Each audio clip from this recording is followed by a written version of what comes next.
வணக்கம் நண்பர்களே, நான் உங்கள் ராஜேந்திரன் பேசுகிறேன். இது நாளிதழில் வந்த தினமொரு தகவலாகும். கரியமில வாயுவை உறிஞ்சும் மரங்கள். மனித நாகரிகத்தின் வளர்ச்சிக்காக இந்த பூமி பந்தின் நிலப்பரப்பில் இருந்த பசுமையான மரங்களில் 46% மரங்கள் அழிக்கப்பட்டு விட்டதாக ஆய்வுகள் தெரிவிக்கின்றன. மரங்கள் நிழல் மட்டும் தரவில்லை, மாறாக மரங்கள் காற்றை சுத்திகரித்து காலநிலை மாற்றத்தை குறைக்க போராடுகின்றன. அதாவது காடுகளின் மரங்கள் வளிமண்டலத்தில் இருக்கும் கார்பன் என்ற கரியமில வாயுவை உறிஞ்சி மனிதன் சுவாசிக்க தூய்மையான பிராணவாயு எனும் ஆக்சிஜனை தருகின்றன. மனிதன் கரியமில வாயு கலந்த காற்றை சுவாசித்தால் மூச்சு திணறல் முதல் புற்றுநோய் வரை ஏற்படும் என மருத்துவ ஆய்வுகள் கூறுகின்றன.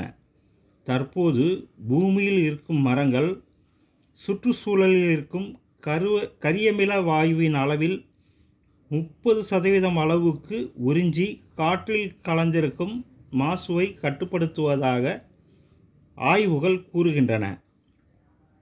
மரங்களின் எண்ணிக்கை அதிகரிக்கும் போது சுற்றுச்சூழலில் இருக்கும் பெருமளவு கரியமில வாயுவை மரங்கள் உறிஞ்சி சுத்தப்படுத்திவிடும். இதனால் மனிதன் தூய்மையான பிராணவாயுவை சுவாசிக்க முடியும். பூமியில் உள்ள அனைத்து தாவரங்கள் மற்றும் விலங்குகளில் 50% காடுகளில் உள்ளன.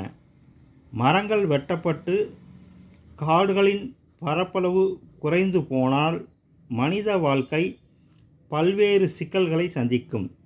இதனை உணர்ந்த பல்வேறு நாடுகளும் தற்போது மரங்களை நகரம், கிராமம் என்ற பாகுபாடு இல்லாமல் எங்கும் வளர்ப்பதில் முனைப்புடன் இறங்கியுள்ளன என்பது குறிப்பிடத்தக்கது. இது நாளிதழில் வந்த தினமொரு தகவலாகும்.